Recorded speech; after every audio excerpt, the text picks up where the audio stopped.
عسلامة ومرحبا بكم الناس الكل، ان شاء الله تكونوا بخير يا ربي. اليوم باش نعمل معكم أكلة بنينة سهلة وخفيفة. رمضان على الأبواب كيف ما نعرفوا الناس الكل. فكرة أن نعتمدوها في وقت الإفطار أو السحور. ما تنسوش الإعجاب والاشتراك في القناة وتفعيل زر الجرس. ان شاء الله تعجبكم الوصفة ويلا نبداو بأول خطوة.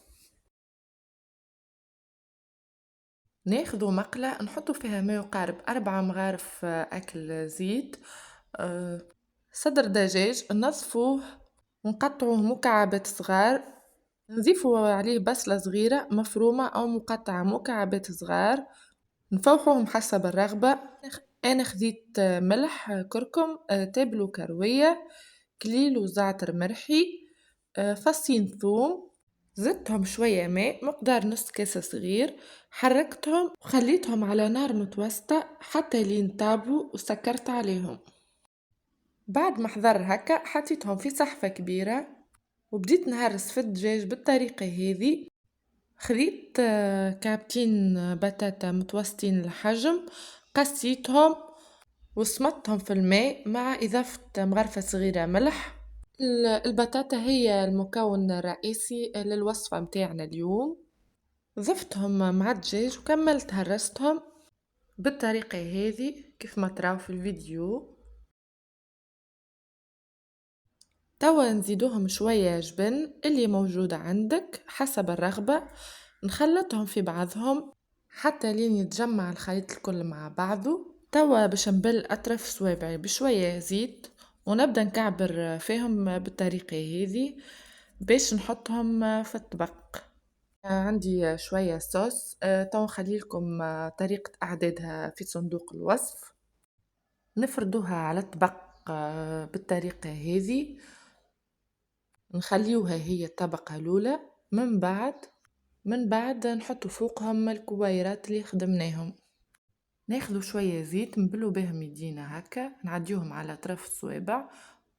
ناخذوا شوية من الخليط ونخدموهم على شكل كويرات. حطيتهم في الطبق على طبقة متاع الصوص. نخليه ونمشي نحضر صوص بشاميل.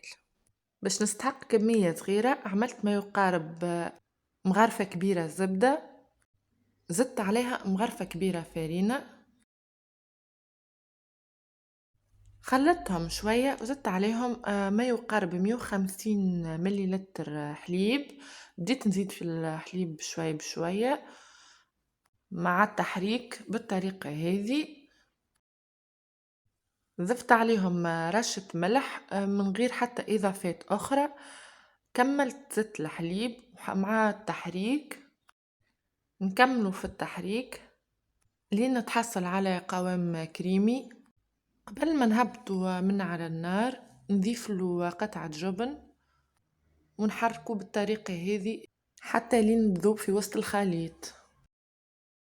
نرجع للطبق اللي خليته نبدأ نصب في الصوص بشاميل بالمغرفة فوق الكويرات متاع البطاطا والدجاج. زدت عليهم من فوق شوية جبن رابي. لازم يكون جبن مش مستحضر. كملت ضفت لهم شوية موزاريلا وحطيتهم في الفور يطيبوا 30 دقيقة وخرجتهم. وهكا الطبق متاعنا حضر. ان شاء الله تعجبكم الوصفة. ننصحكم باش تجربوها وتعطيوني رايكم في التعليقات. قبل ما نخليكم ما تنسوش الاعجاب والاشتراك في القناة.